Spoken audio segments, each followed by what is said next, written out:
Hello and welcome back to Dragon Puppet. My name is Thomas and today we're taking a look inside this first edition monster manual. So today we're going to have a look inside this book and talk about some of the interesting trivia surrounding the publication and creation of it, as well as some of the interesting stuff inside it.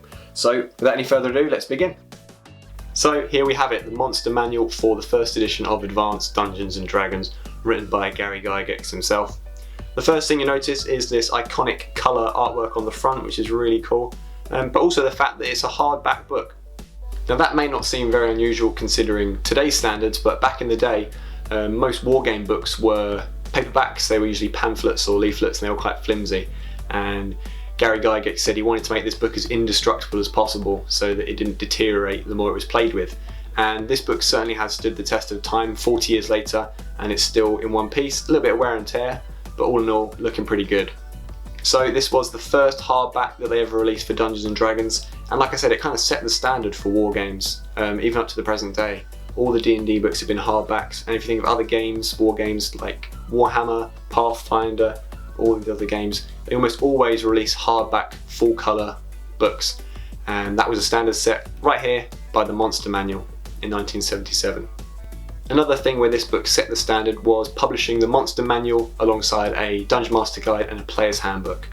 That is a standard that is still going today in 5th edition, and this was the first time they did it. So they released the Monster Manual first, and then they followed up with a Player's Handbook and a Dungeon Master's Guide.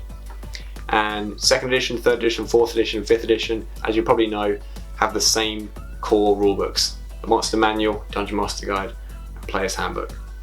So this book was first published in 1977 as part of the Advanced Dungeons and Dragons release. I found a review for it at the time from Dragon Magazine number 12, which said it was a radical departure from the norm in wargame publishing. And it just goes to show how unique and kind of revolutionary, at least in terms of wargaming, this book was. Just things like the colour artwork, the hardcover, as well as how the book is actually organised inside, which we'll get to later. This all made it a kind of brand new way of presenting rules for a tabletop wargame, and again it set the standard for all the kind of wargames to follow, really. So the copy I have here is published in 1979, 2 years after the book was first published.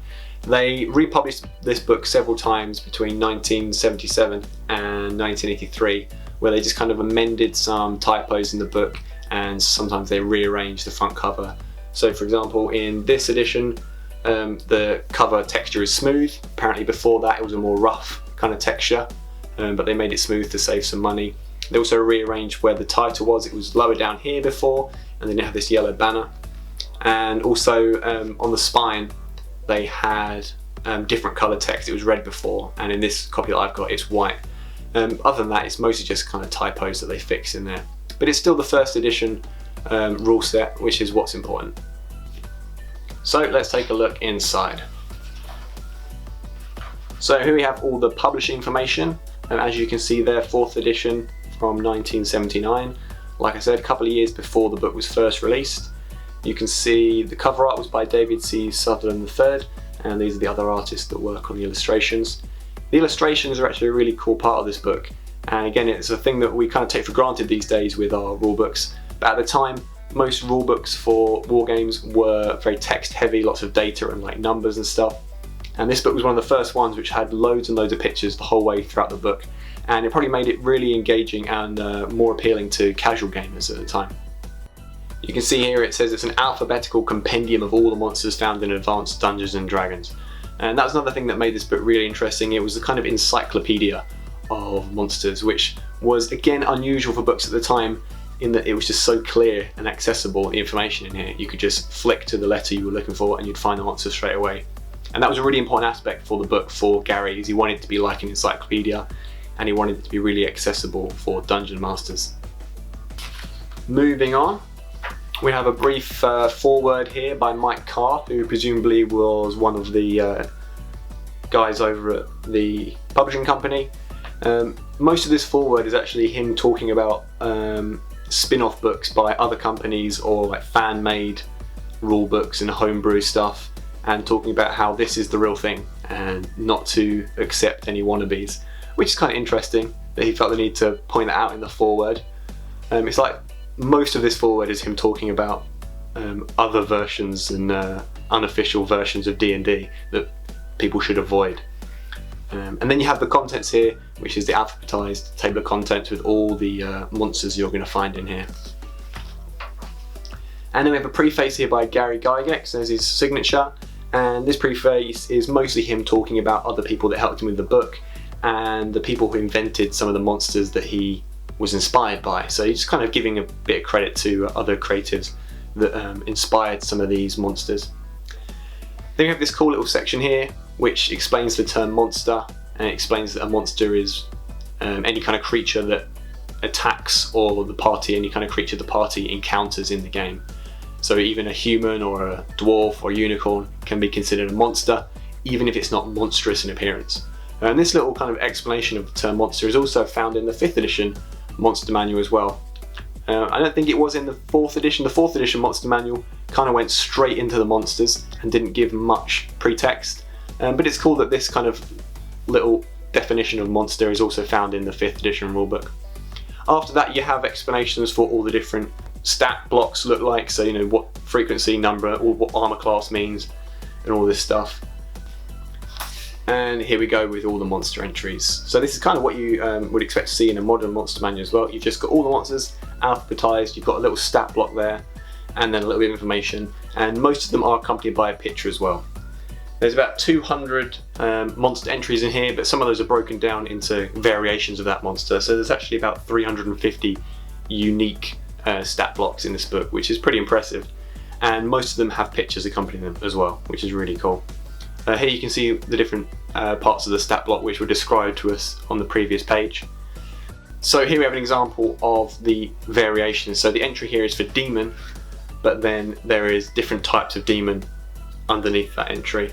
Something that's really interesting actually about this is that they dropped the word demon and devil when they released 2nd edition, probably in response to all the criticism they got from various Christian groups saying this game was a satanic game and stuff like that.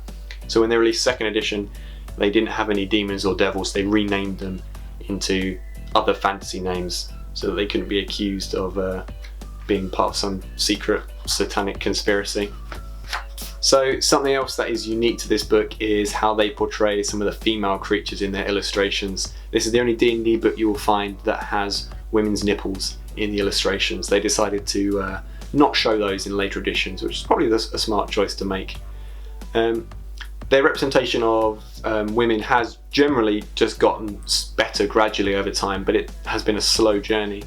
For example, the succubus presented here, the female devil creature, wasn't actually accompanied by an incubus, which is the male version, until 5th edition. So all the way up to 4th edition, the succubus was the only entry here, and they didn't actually mention the incubus until 5th edition.